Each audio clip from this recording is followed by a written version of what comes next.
Hello everybody, welcome back. So I think you're going to really like what we're going to make today. This is my version of American chopped suey. And the most wonderful thing about this is so easy to make. And on top of that, it is very delicious. It's the kind of thing you can do when you come home from work, get in a pot, and be ready by the time the kids come home from school. So let's get cooking. So what are we going to do first? We're going to take a pot, saucepan, and you can use your own judgment depending on how much of a batch you're going to make. I'm going to use about 2 pounds of meat, ground meat today.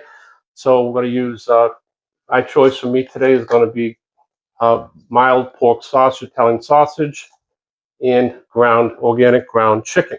So it's up to you. You can use beef if you want. I found the chicken works really well with this dish, and it's about half the price of the beef. So you save a little money there, right? So what we're going to do is we're going to get our stove heating up. And we're going to add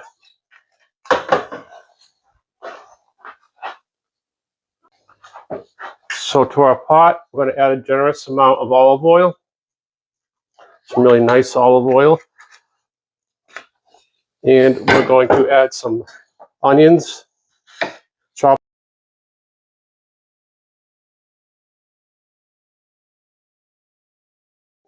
And get those right into the oil. I'll turn that down just a little bit so we don't burn our onions. One piece right there. We probably want to make it a little bit smaller.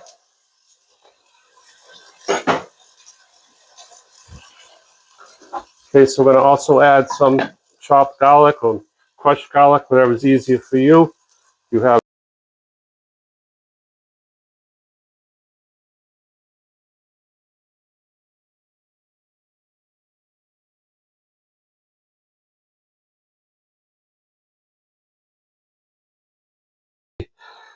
very good. Get that garlic off of there. And we're going to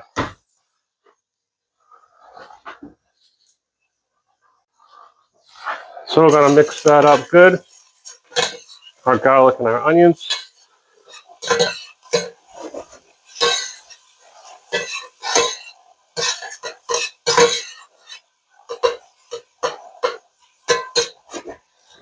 Now we can start to crank it up. Now we have a little control of the heat. You can always turn it up.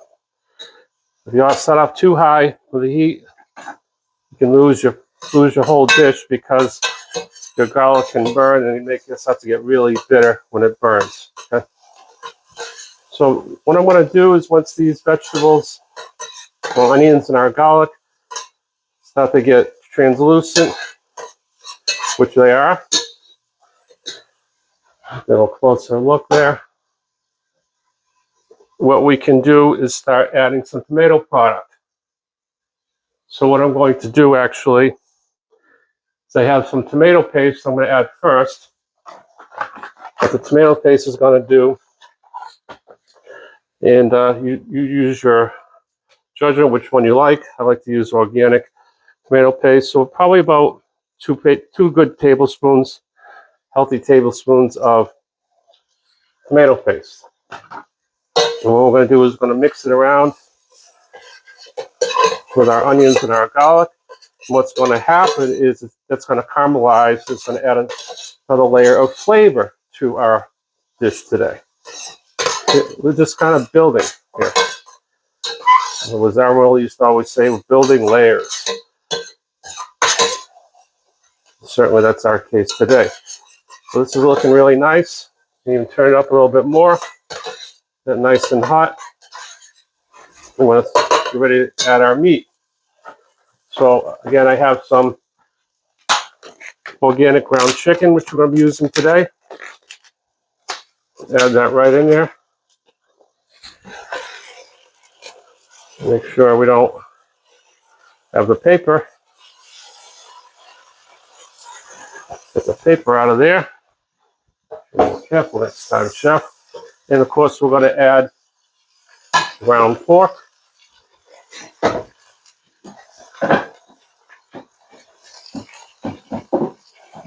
Which is actually a pork sausage. Italian sausage, which works excellent for this dish. You can use spicy if you want to. It's really up to you what your tolerance for heat is. I've used the spicy sausage, the Italian sausage. It's also worked very well. It doesn't actually make the dish too hot. It gets diluted pretty well in the recipe. So we have a pretty good amount of meat here, so it'll take a little time to render down and cook. So we're going to turn the heat down just a little bit so we don't burn anything. Cover that and let it simmer for just a minute or two. Okay, the meat is cooking, coming along pretty nicely with our vegetable mixture. We want to make sure it's cooked through really well.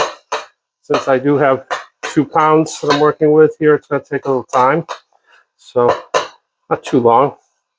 But you can certainly make the smaller recipe if you want. You can make just 1 pound of meat and even use the same amount of pasta and it'll still come out really good. I just happen to really like a real meaty American chopped suey. I like to be able to see the meat in the dish. Okay, so it's cooking off nicely. I also have, it's up to you. I have some leftover pepperonis from some pizzas I made earlier this week. And I think if you want to add a little bit more, just a little more kick, you can dice that up and add those pepperonis in as well. Now, if you have real small children, you know your kids better than me, obviously. They don't like even the slightest bit of spice. You probably want to leave out the pepperonis, okay?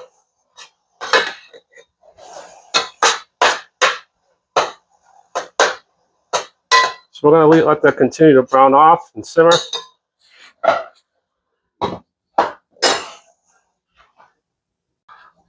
Okay, so our meat mixture is looking really good. Now what we're going to do next is we're going to start adding some liquid to this. And we're going to add our pasta and cover and forget about it.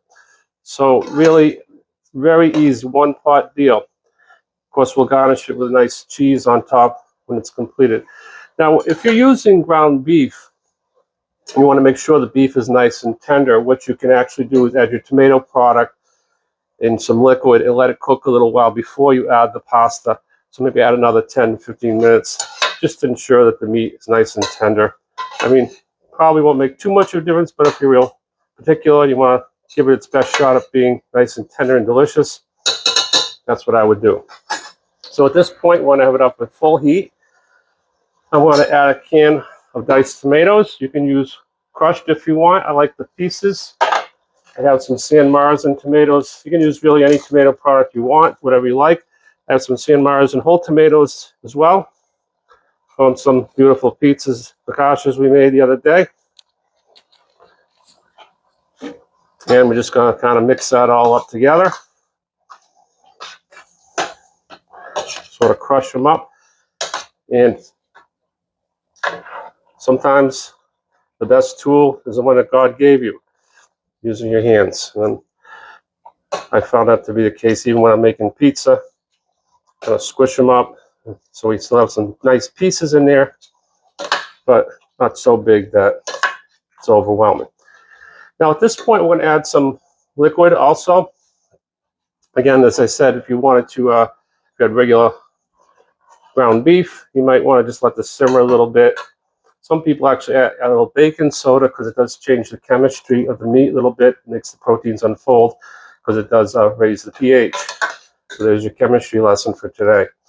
So I'm going to actually add about 3 cups of bone broth that I had, some leftover bone broth. You can add chicken broth or beef broth, or you can just add 3 cups of water. And if you don't have the broth, you can add some bouillon. Okay, either beef bouillon or chicken bouillon. I'm probably going to add a little bit of this bouillon just because I like. So I am going to probably still add a little bit of beef bouillon just because I love the taste. And this is a very good quality bouillon. Give it a little extra flavor because we're not really using ground beef. And the guests might think you actually use beef. and I'll be able to tell the difference. So that's awesome. So we're going to get this nice and hot, get it boiling. And we should probably season it a little bit. Now keep in mind, depending what kind of meat you use, you want to be careful how much salt that you add. Because sausage has salt already, right? And sometimes you buy canned tomatoes, some of them have more salt than others. One I buy has no added salt. So that's something you have to think about. So I'm going to add some oregano. I've got a good healthy teaspoon oregano. If you have fresh oregano, you can add fresh oregano as well. I'm also going to add some basil. Now, sometimes I actually add the basil early on when I'm sauteing, just to kind of bring out some of those oils, but that's okay. We can use some basil later also as a garnish. And so what I'm going to do right here, I'm just going to do a little chiffonade deal, which is a fancy word for cutting like ribbons of this basil. Crunch it all up together. Just kind of rock and roll.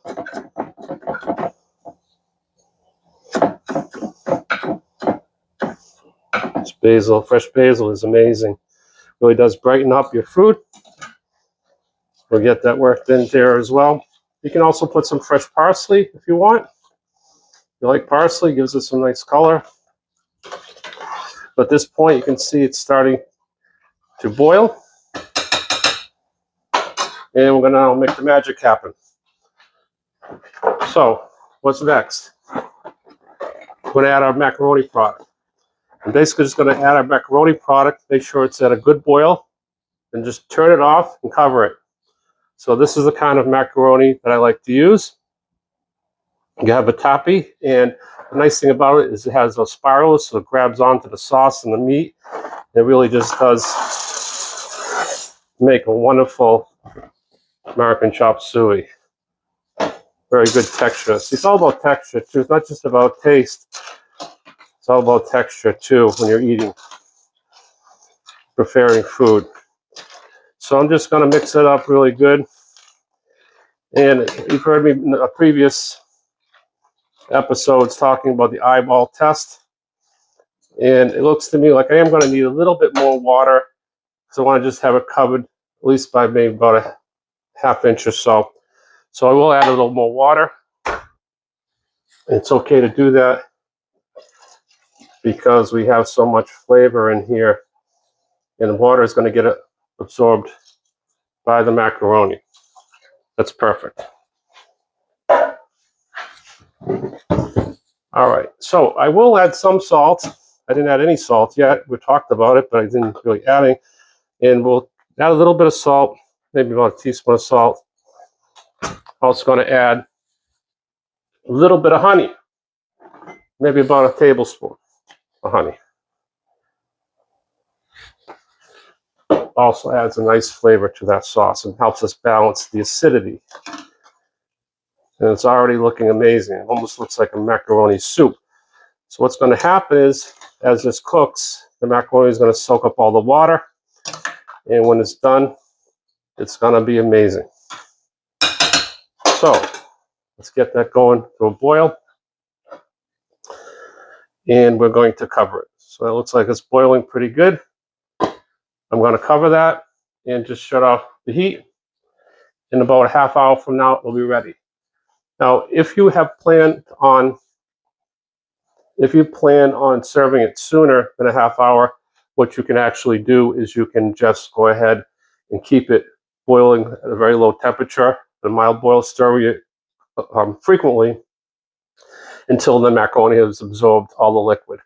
So you can move it along a little faster if you want to.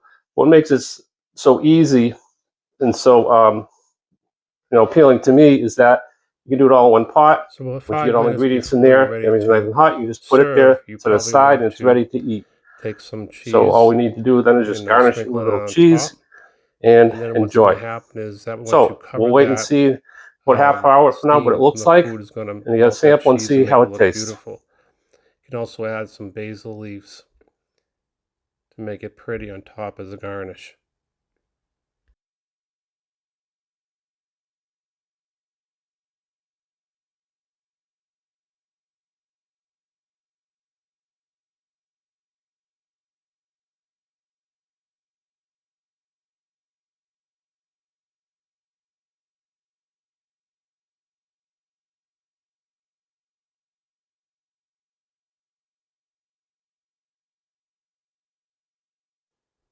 So this is looking really nice. The green from the basil kind of brings out some beauty to it and makes it look very nice. About 5 minutes from now, it'll be ready to eat.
So it's that time now. Our food is ready. Let's plate some and see how it tastes. Wow, that looks great. It smells amazing. Just going to scoop out a little bit. Oh boy, that pasta really soaked up all the liquid very well.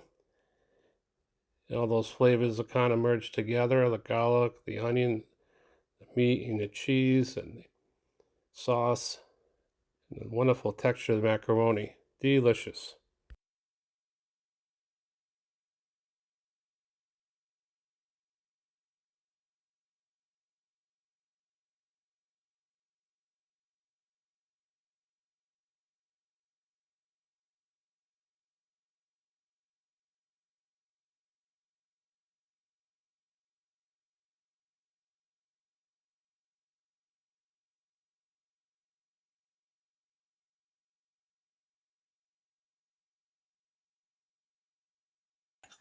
Okay, so our macaroni soaked up all the sauce, not all the sauce, but looking really, really good. So here's my version of American chopped suey. I hope you have a chance to try it. Let's see how it tastes. Hmm. Family's gonna love this. All the flavors from the meat, the cheese, and the sauce all work so well together. And as I said before, it's a very easy dish to prepare. You can do it all in one pot, get all the ingredients in there, and just basically forget about it. So I hope you have a chance to try this. God bless.